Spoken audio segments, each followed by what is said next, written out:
मैंने माध्यमिक स्तर की पढ़ाई राजकीय उच्च माध्यमिक विद्यालय नांगल खोड़िया, जो कि बहरोड तहसील में पड़ती है, और उच्च माध्यमिक स्तर की पढ़ाई भी मैंने मेरे गांव राजकीय उच्च माध्यमिक विद्यालय नांगल खोड़िया से की है। और स्नातक स्तर की पढ़ाई मैंने कोटपुतली में एक राजकीय विद्यालय है, लाल बहादुर शास्त्री स्नातकोत्तर महाविद्यालय, वहाँ से मैंने स्नातक की पढ़ाई की है। और स्नातकोत्तर मैंने धर्मचंद गांधी जैन महाविद्यालय बहरोड से की है।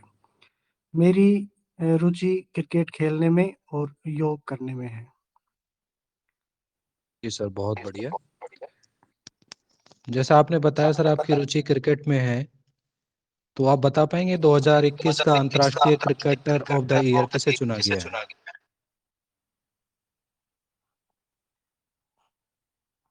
सर ये तो मुझे ध्यान नहीं आ रहा। महिला क्रिकेटर ऑफ द ईयर? नहीं, ये ध्यान नहीं आ रहा सर। कोई नहीं सर। अच्छा सर, ये बताइए, आप अलवर से संबंध रखते हैं, तो अलवर जिला कब बना था सर? और जिला सर, जहाँ तक मुझे याद आ रहा है, 1948 में बना था। जी सर। अच्छा, ये बताइए कि अलवर के जो सीमावर्ती जिले हैं उनके बारे में बताइए, कौन कौन से जिले अलवर की सीमा को छूते हैं? जी सर, अलवर की सीमा को एक तो हमारे राजस्थान की राजधानी जयपुर जिला छूता है। इसके साथ में सीकर, झुंझुनू और भरतपुर जिले अलवर की सीमा को छूते हैं।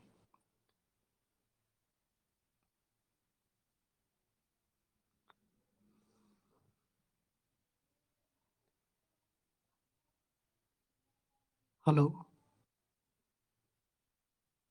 अलवर जिले के उपनाम बताइए सर, किन नामों से जाना जाता है अलवर को?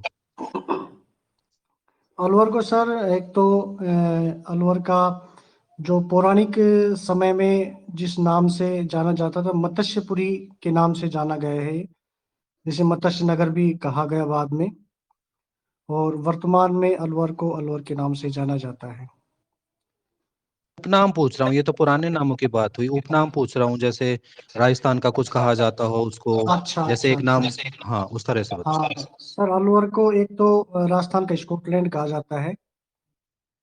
बहुत बढ़िया। और हाँ। और राजस्थान का शायद सिंह द्वार कहा जाता है। बहुत बढ़िया सर। अच्छा, अलवर जिले में बहने वाली नदियों के बारे में बता पाएंगे सर, कौन कौन सी नदियां हैं मुख्य? हाँ सर, मुझे अलवर में कुछ नदियों के नाम याद आ रहे हैं। एक तो रूपारेल नदी है, और उद्गम एक बता पाएंगे सर इसका, रोपारेल का उद्गम? हाँ, रूपारेल का सर उद्गम थानागाजी तहसील में उदयनाथ की पहाड़ियां हैं, जो कि पर्यटन बहुत की बढ़िया सर। दृष्टि से भी बहुत अच्छी बहुत है। बढ़िया, बहुत बढ़िया सर। वहां और से कौन सी ये नदियां बता रहे थे? एक साबी नदी है। इसका उद्गम बता पाएंगे सर? इसका उद्गम जयपुर जिले में सेवर की पहाड़ियां हैं, बहुत और बढ़िया वहां सर। से यह निकलती हुई और हमारे अलवर में प्रवेश करती है, जिसमें बहरोड, मुंडावर और इधर से होती हरियाणा में तक चली जाती है, गुड़गांव जी, तक। बहुत बहुत बढ़िया, बहुत बढ़िया सर। अच्छा, ये बताइए, एक झील है सर सीलीसेट नाम से, जी सर, बिल्कुल। आपको कभी मौका मिला वहां जाने का? हाँ सर, गया हूँ वहाँ पर। अच्छा, आप बता पाएंगे इसका निर्माण किसने और किसके लिए करवाया था?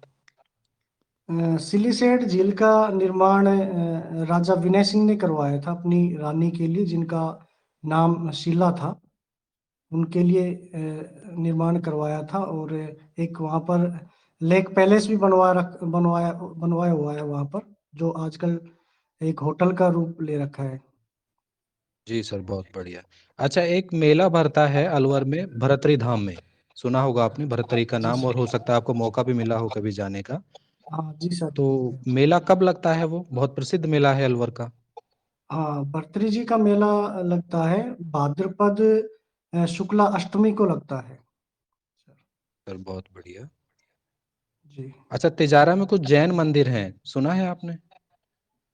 तिजारा हाँ सर। अलवर में कुछ जैन हाँ, मंदिर हैं। हाँ जैन मंदिर है तिजारा उन में। जैन मंदिरों में मतलब कौन से तीर्थंकर, उनका नाम या उनका कौन सा नंबर था, उनके बारे में कुछ जानकारी है आप? इसकी जानकारी नहीं है सर मुझे। हाँ ये पता है मुझे कि अलवर तिजारा में काफी प्रसिद्ध रहा है, लेकिन अभी याद नहीं कर पा रहा हूँ सर। कोई नहीं सर, बहुत बढ़िया। अच्छा, अलवर के ऐतिहासिक महत्व के कुछ स्मारकों का नाम बताइए आप, एक दो का, जहाँ पे आपको जाने का मौका मिला हो, या नहीं भी मिला हो तो भी आप दो तीन का नाम बता दीजिए। अलवर ऐतिहासिक रूप से काफी महत्वपूर्ण स्थल रहा है, और यहाँ पर सबसे प्रसिद्ध स्थलों की बात करें तो अ, मूसी महारानी की छत्रियां हैं यहाँ पर, और जी एक सर। बाला किला है जो कि बहुत बाला किला का महत्वपूर्ण। निर्माण किसने करवाया सर? बाला किला का निर्माण सर मुझे याद नहीं आ रहा, बाला किला का निर्माण करता का नाम तो। चलो बहुत बढ़िया सर, कंटिन्यू कीजिए, बताइए आगे। हाँ और कौन लेकिन ये कौन से हैं? काफी महत्वपूर्ण रहा है। इसके बारे में कुछ किंवदंतियां भी, ऐसे अनुमान भी माने जाते हैं कि जैसे अपने जयपुर में जो जयगढ़ का किला है, वहां पर कुछ खजाना मिलने की बात सामने आती है। कई बार बाला किला के बारे में भी ऐसा सुनने को मिलता है। चलो बहुत बढ़िया सर। अच्छा, आपने थोड़ी देर पहले जिक्र किया था मूसी महारानी की छतरी। हाँ जी। ये कितने खंभों की छतरी है सर यहाँ पे? ये 32 खंभों की छतरी है सर। बहुत बढ़िया सर। अच्छा, ये बताइए सर, सरिस्का अभ्यारण्य, जी इसको वन्य जीव अभ्यारण्य कब घोषित किया था, और यहाँ पे टाइगर प्रोजेक्ट भी चालू है, उसकी शुरुआत कब की गई? दोनों बताने हैं जी। आपको। हाँ सरिस्का जो वन्यजीव अभ्यारण्य है, इसकी स्थापना 1955 में हुई थी, और उसके बाद में फिर टाइगर रिजर्व इसको 1978 में घोषित किया गया था सर, जहाँ तक मैं याद कर पा रहा हूँ। चलो बहुत बढ़िया सर। अच्छा, एक मैं नाम लूंगा आपको, जी। बताना है कि उसके बारे में आपको जानकारी है। इमरान खान नाम से एक शिक्षक हुए हैं, अलवर से संबंधित हैं। हाँ जी सर, तो जानकारी इनके है बारे जी में सर। एक आध बात बताइए, कुछ इनके बारे में क्या आप सुना है आपने? हाँ जी सर, इमरान खान हमारे शिक्षा विभाग के लिए एक बहुत बड़े आदर्श हैं और प्रेरणा जी। स्रोत हैं। क्या और किया है उन्होंने उनकी सर? उनकी मुख्य जो प्रसिद्धि का आधार है वो है कि उन्होंने ऐप्स विकसित किए हैं, और विशेषकर वो ऐप्स शिक्षा के क्षेत्र में बहुत ही महत्वपूर्ण है। जी सर, बहुत बढ़िया। और एक बड़ी अच्छा, एक प्रसिद्ध। वाटरमैन ऑफ, ठीक है सर, बहुत बढ़िया बताया आपने। जी सर। वाटरमैन ऑफ इंडिया के नाम से एक अलवर का व्यक्ति है जो काफी प्रसिद्ध हुआ है, नाम बता जी पाएंगे सर। उनका? जी सर, उनका नाम है राजेंद्र राजेंद्र यादव है उनका नाम। राजेंद्र प्रसाद है या राजेंद्र है मुख्य नाम, तो प्रसाद आगे गोत्र में जी, याद नहीं कर पाया। राजेंद्र सिंह है उनका नाम। हाँ अच्छा, ये राजेंद्र सिंह। बताइए सर, पायल जांगिड़ नाम सुना होगा आपने, आपके बहरौड साइड की हैं वो। हाँ जी सर। अ, उनको कुछ अवार्ड मिला था प्रधानमंत्री मोदी के साथ में, हाँ जी sir. Change Payal. Maker award. हाँ चेंज मेकर बिल्कुल। अवार्ड है ना? हाँ, तो पायल क्या जांगिड़। कारण था, किस लिए अवार्ड मिला था उनको? हाँ सर, पायल जांगिड़ तो भैरोड की नहीं है, ये थानागाजी की है। थानागाजी जो अच्छा, तहसील है हो वहीं की सकता है। है सर, मैं शायद कहीं थोड़ा कंफ्यूज हो हाँ गया हूँ। हाँ, कोई बात नहीं, आप नहीं। बताइए उनके बारे में, क्यों उनको अवार्ड दिया गया? हाँ उनको इसलिए दिया गया था कि वहां पर विराटनगर में, जो थानागाजी के पास ही पड़ता है विराटनगर जगह, और अच्छा। वहां पर एक बाल आश्रम करके ट्रस्ट है जी। जो कैलाश सत्यार्थी जी चलाते हैं, नोबेल पुरस्कार विजेता है वो। जी। और उनके द्वारा बच्चों को आगे, बच्चों के मतलब उन्नति के लिए कार्य किए जाते हैं। जैसे पर्दा प्रथा से दूर करना, बाल विवाह से छुटकारा मिलाना।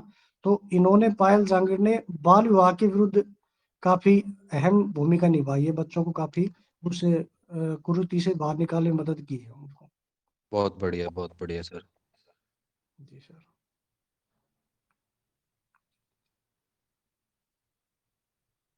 जी सर।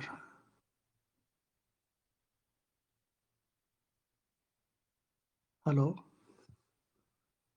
किसके समय हुआ था सर ये नीमूचाना हत्याकांड? कौन था उस समय? उस अलवर का क्या पूछा सर, नीमूचाणा में? हाँ, नीमूचाना हत्याकांड हुआ था सर, जिसको गांधी जी ने जलियांवाला बाग हत्याकांड के समान बताया था। अलवर के महाराज कौन थे? उस समय अलवर के महाराज सर राजा जयसिंह ही थे। जहाँ तक मैं याद कर पा रहा हूँ। बहुत बढ़िया सर। जी। वर्तमान में अलवर के सांसद कौन है सर? वर्तमान में अलवर के सांसद श्री बालक नाथ जी हैं। बहुत बढ़िया, बहुत बढ़िया सर। अच्छा, अलवर के साहित्यकारों के बारे में आप किन किन के बारे में आप जानते हैं? एक दो का नाम बता दीजिए। अलवर के साहित्यकार सर, एक तो जयसिंह नीरज हैं। जी, उनकी कोई रचना? उनकी एक रचना मुझे याद आ रही है जिसका नाम है ढाणी का आदमी। कुछ स्पेशल है ये ढाणी का आदमी के लिए? कुछ पुरस्कार मिला हो उनको?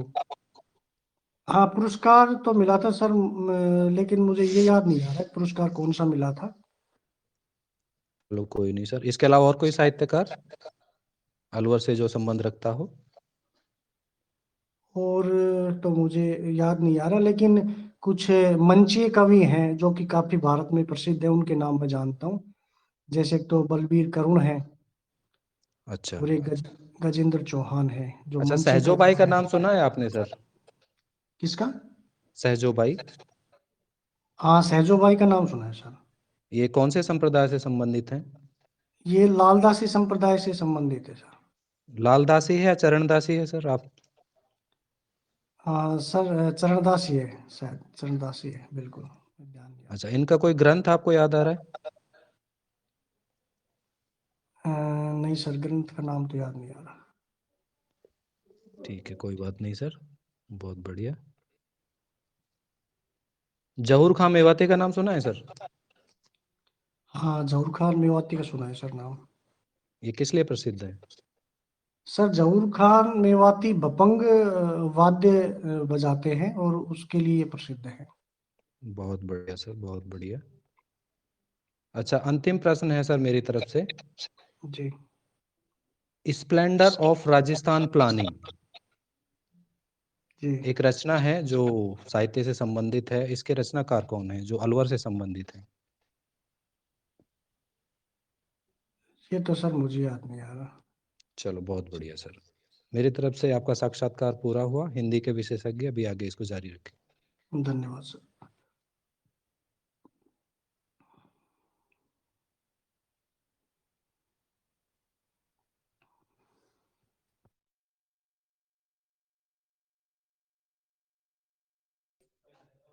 प्रतिभा जी। हेलो।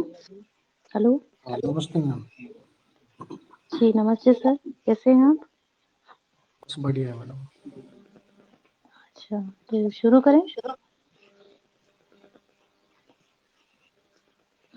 हेलो, आवाज आ रही है सर? हाँ बिल्कुल सर, मैम आ रही है आवाज। जी, तो आप प्लेटो और अरस्तु तैयार करके आए हैं? जी मैम। जी, तो प्लेटो के बारे में कोई संक्षिप्त जानकारी दे सकते हैं? हाँ मैम, प्लेटो एक यूनान के प्रसिद्ध दार्शनिक और राजनीति के बारे में ज्ञान रखने वाले व्यक्ति हैं, जिनका जन्म 427 ईस्वी पूर्व के आसपास एथेंस नामक एक प्रसिद्ध ऐतिहासिक नगर रहा है, वहां पर इनका जन्म हुआ था। जी, प्लेटो के गुरु का नाम ध्यान है सर आपको? हाँ मैम, प्लेटो के गुरु का नाम सुकरात था। जी बिल्कुल। तो कहाँ तक ये प्लेटो जो थे वो अपने गुरु से कहाँ तक प्रभावित थे? क्या इन्होंने अपने गुरु से अलग कुछ अपने मौलिक सिद्धांत दिए? जी मैम, जहाँ तक मेरा अध्ययन है, प्लेटो अपने गुरु से सहमत थे, और उन्होंने अपने जो ग्रंथ लिखे हैं उसमें अपने गुरु के साथ संवाद करते हुए ग्रंथ लिखे हैं। सर, उनके ग्रंथों में गुरु के साथ संवाद है या उनके शिष्यों के साथ?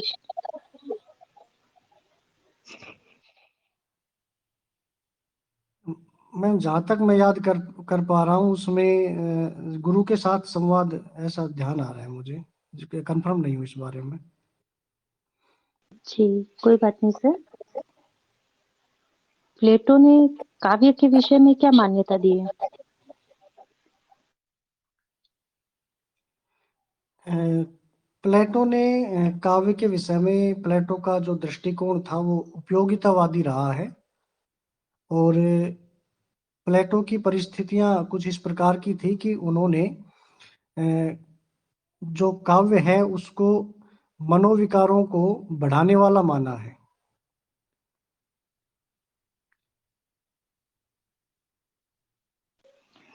जी, उन्होंने काव्य को राज्य के लिए अग्राह्य माना है। जी, कारण बता सकते हैं सर आप? उसका कारण यही है कि जो प्लेटो थे इनकी दृष्टि उपयोगितावादी थी और उनकी नज़र में काव्य मानव के जो मनोविकार है उनको बढ़ाने वाले, उनका सिंचन करने वाला है, इसलिए वो राज्य के लिए उपयोगी नहीं था, इसलिए उन्होंने काव्य को अग्राह्य माना है। उनका मानना था कि ये व्यक्ति को कमजोर बनाते हैं। जी सर, ठीक है। आप अरस्तु के विवेचन सिद्धांत के बारे में क्या जानते हैं? अरस्तु का विरेचन उनका एक सिद्धांत है। जो विरेचन शब्द मूलतः कैथारसिस शब्द का हिंदी पर्याय है और कैथारसिस शब्द वैद्यक शास्त्र का शब्द है। और जी, विरेचन को हम उसके अर्थ पर जाएं तो उसका आयुर्वेद ये कहा जाए कि वैद्य की दृष्टि से देखें तो शरीर की जो अशुद्धियां हैं, शरीर की के दोष हैं, उनको उनको बाहर निकालना उसका अर्थ, शाब्दिक अर्थ है। और उसी रूप में अरस्तु ने इस शब्द को काव्य के रूप में अपनाया है। उनका ये मानना है कि विरेचन एक प्रक्रिया है जिसके द्वारा व्यक्ति के मनोभावों को भी बाहर दूषित मनोभावों को भी बाहर निकाला जा सकता है। ठीक है सर, बहुत अच्छा। अरस्तु ने दुखांतक की विवेचना भी की है, त्रासदी की। जी तो मैम। आप बता सकते हैं सर, दुखांतक के अंगों के बारे में कुछ जानकारी है? हाँ, दुखांतक त्रासदी त्रासदी के मूलतः अरस्तु ने 6 अंग माने हैं, जी, 6 बिल्कुल तत्व सही माने सर। हैं। जी, कथानक, चरित्र, विचार, पद विन्यास, दृश्य योजना और गीत। ये 6 तत्व माने हैं त्रासदी के। जी, जी, बिल्कुल सर। इसमें से विषय इसके बारे में और आगे बता सकते हैं सर? कथानक, चरित्र, विचार। हाँ, कथानक के बारे में मैं थोड़ा सा बता सकता हूँ कि जी, कथानक को अरस्तु ने त्रासदी सिद्धांत के अंतर्गत सबसे ज्यादा महत्व कथानक को दिया है। और कथानक के अंदर भी उन्होंने कथा पर जोर न देते हुए ये कहा है कि कथानक से मतलब उनका कथा से नहीं था बल्कि घटनाओं के सामंजस्य से था। घटनाओं के सामंजस्य को ज्यादा महत्वपूर्ण उन्होंने माना है, न कि केवल एक कहानी को उन्होंने महत्वपूर्ण माना है। और इस ये जो कथानक है इसके स्रोत की हम बात करें तो स्रोतों में उन्होंने 3 स्रोत बताए हैं, कल्पना, इतिहास और किंवदंती। और सबसे ज्यादा इसमें महत्वपूर्ण उन्होंने किंवदंती को दिया है, क्योंकि उनका मानना था कि किंवदंती में कल्पना और इतिहास दोनों सम्मिलित हो जाते हैं। जी मैम। जी, बहुत अच्छा सर। एक सर मेरा ये प्रश्न था कि अरस्तु जो थे वो प्लेटो के शिष्य थे। जी तो उन्होंने उनके जो काव्य संबंधी विचार हैं, वो अपने गुरु से अलग हैं या बिल्कुल वैसे ही हैं? अगर हैं, तो उसके पक्ष में, और अगर नहीं है, तो उसके पक्ष में।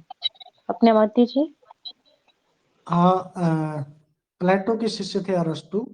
और उनके सभी जो विचार थे उनसे अरस्तु सहमत नहीं थे, और वो सहमत नकारात्मक अर्थ में नहीं थे, सकारात्मक अर्थ में ही थे। और उन्होंने अनुकरण सिद्धांत को एक तरह से प्लेटो ने जो कहा था अनुकरण के बारे में, उसमें उन्होंने सुधार किया है। और सुधार करते हुए उन्होंने जो प्लेटो का अनुकरण के बारे में मानना था, वो उनका ये मानना था कि वो हूबहू नकल है। जो अनुकरण है काव्य के क्षेत्र में, तो काव्य हूबहू नकल के अर्थ में प्रयुक्त हुआ है, जबकि अरस्तु ने उनको हूबहू नकल न मान करके उसमें पुनर्सर्जना के अर्थ में अनुकरण को माना है। ये है। जी, बहुत बहुत धन्यवाद सर।